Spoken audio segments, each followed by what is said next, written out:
plan cooked up with the help of former aides was being promoted mere blocks from the RNC this year. All this is evidently a sore subject for the Trump campaign. Listen to what senior advisor Chris LaSavita told Politico's Jonathan Martin. The president has made it clear these people do not speak for him. They do not speak for the campaign. Yeah. And I love the fact you that call them grifters. You call them grifters. The campaign. The campaign. What do you mean? The campaign. Well, yeah. They're the grifters. Campaign is 100% focused on. We're the ones that are putting out the policy. They're hurting your campaign. You think? Look, I think that in the perfect world, from their perspective, they would love to drive the issue set, but they don't get to do that. Now, you guys sure as hell give them a lot of leeway because you're always writing the Trump campaign is going to start with the next Trump. They're hurting your campaign. The next Trump They're campaign. jamming you. No, they're a pain in the ass. Yeah. All right, so the Trump campaign can try to distance itself from Project 2025 all at once. But to borrow some advice from our colleague Rachel Maddow, watch what they do, not what they say, because the truth is abundantly clear. And that is where we start this hour with Republican strategist and MSNBC political analyst Mike Murphy, plus writer and editor for Protect Democracy, Amanda Carpenter joins us as well, and the Rev is still with us. Amanda, talk to us about what Project 2025 is and what the Heritage Foundation's role is and the overlap between the former Trump officials and advisors who served him, who know him, and their role in drafting this manifesto that is believed to overturn our democracy as we know it. Yeah, sure. Here's the thing that I think a lot of people get confused about Project 2025.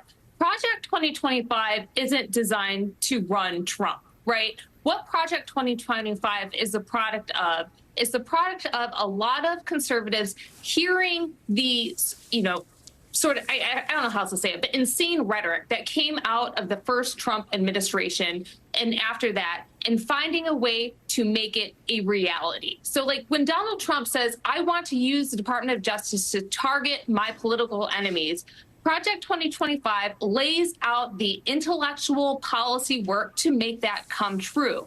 And that is done through things like gutting the idea of independence at federal agencies. In other words, making it so that a president can exercise his leverage on the attorney general and reducing those guardrails that existed. And the thing that melds Donald Trump and Project 2025 together is this agreement that should the next Republican take power, they have a mandate for leadership. That is the title of the Project 2025 document, Republican Mandate for Leadership, to take full control of the federal government and use every tool at the executive's disposal to advance their agenda, right? It is a systematic policy way to gut the checks and balances that stop Trump from exercising his most unlawful powers that he wanted to in his first term. You look at something like the way he held up funding for Ukraine that led to his first impeachment, right?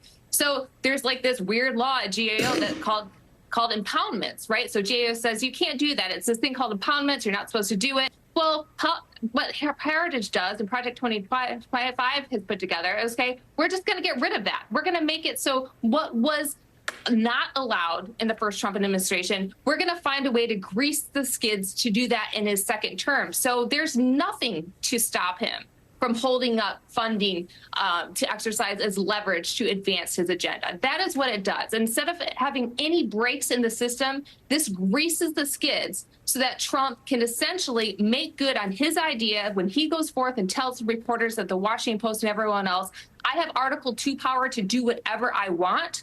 Project 2025 is a plan to make that come true.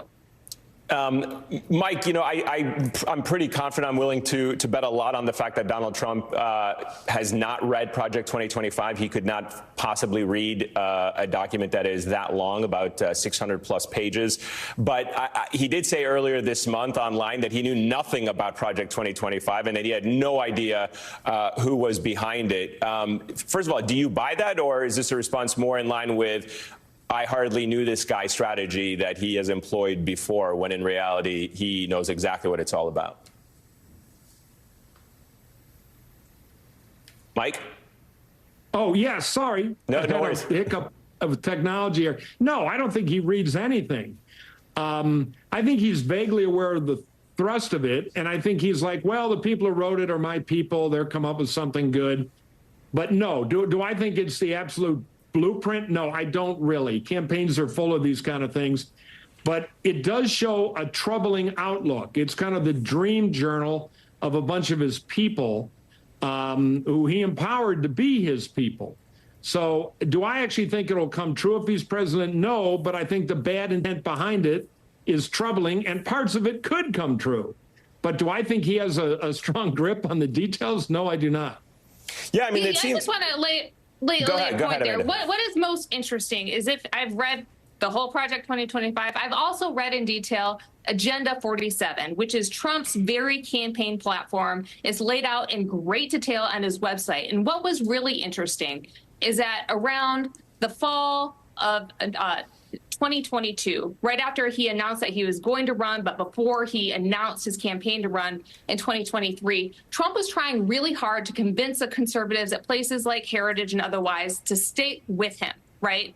There was a chance that they were going to get behind DeSantis, but there was a jockeying. There was competition going on behind the scenes about who was going to be the guy next. And what was happening is during that time, Trump was coordinating with people that were writing Project 2025. And if you look at Agenda 47, the things that Trump has said in his own speeches, and I take him pretty seriously when he's actually scripted and saying these things, because those have a pretty darn clear chance of coming true, talking about specific things about how he will leverage the power of the federal government to attack his enemies and also make people loyal to him. He's talking about withholding federal funding for schools that exercise vaccine mandates, or investigating teachers in universities because they teach DEI, whatever they deem that to mean. Yeah. He said those things. And this idea that it just won't happen in a second term because they don't know how, well, that is why Project 2025 is there, because the conservative movement did recognize that they didn't get all that they wanted. He was stymied in his first administration. And so they have spent their time in the wilderness examining exactly how they will not be stopped again. Yeah, I was going to say, I'm old enough to remember when Trump in 2016 promised to ban Muslims or to build the wall or overturn Roe versus Wade or move the embassy to Jerusalem. And he followed through on all of those things because he said he was going to do those things.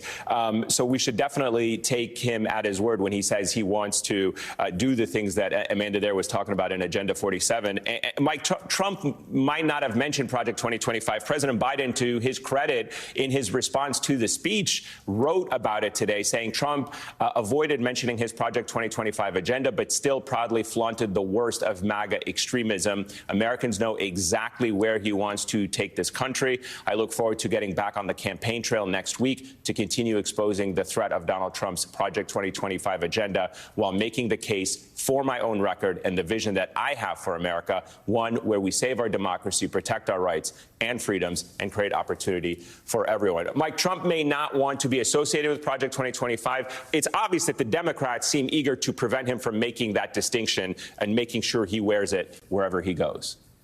Yeah, no, it's a tactic for the Democrats. Look, we found the evil plan.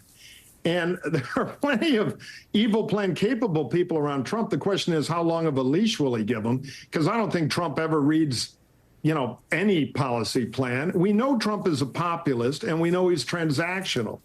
So he will, if it's popular, he'll stick with it. If it has a lot of opposition, he may back off. So I'm not a Project 2027 originalist.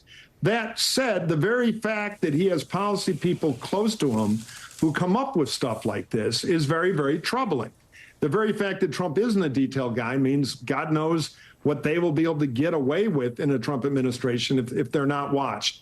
So I think it's a fairly smart move by the Biden people to make it famous. It's become a rallying cry in the partisan Democrat world. But I wouldn't be surprised if this thing starts to catch traction, the Democratic attacks, and Trump says, no, I'm not doing that, and he'll just back right off it.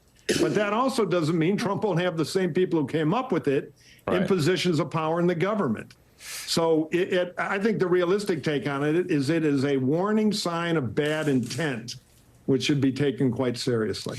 And Rev, this is the challenging part right now, because this is as far as DC goes, it's a policy document, it's wonky, it's 900 pages. To be able to prosecute, as you said earlier, to be able to prosecute the case against something so dense for voters, you got to have really good communication skills. You got to have someone who's out there who can simplify this, who can message this. You need somebody who's a master orator and can relate this to ordinary American voters. As somebody who has campaigned, you know this better than anyone. Can President Biden effectively do that? Well, I think the answer to that is he did it in 2020. I mean, we're acting like Joe Biden didn't beat a sitting president, right? Which is not often happened in history. And he had the skills to do it then.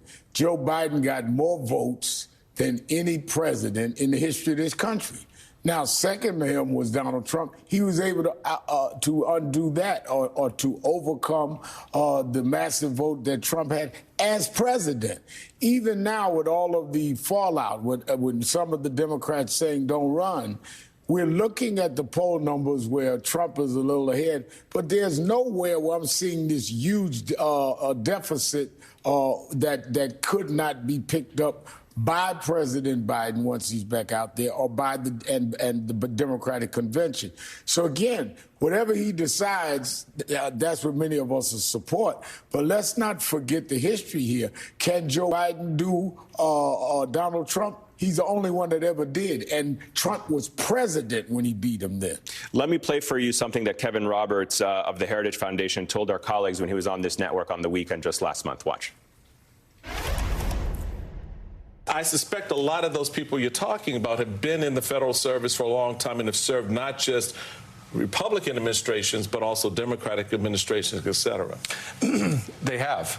And 95% of them who give political contributions give them to the Democratic Party. I reject out of hand, Michael, that somehow you're going to fire someone because they wrote a check to a Democratic candidate. No, we're going to fire someone, and the number needs to be more than 50,000, considering that there are more than 2 million federal employees. Because over the last century, the radical left has seen the administrative state as the fourth branch of government.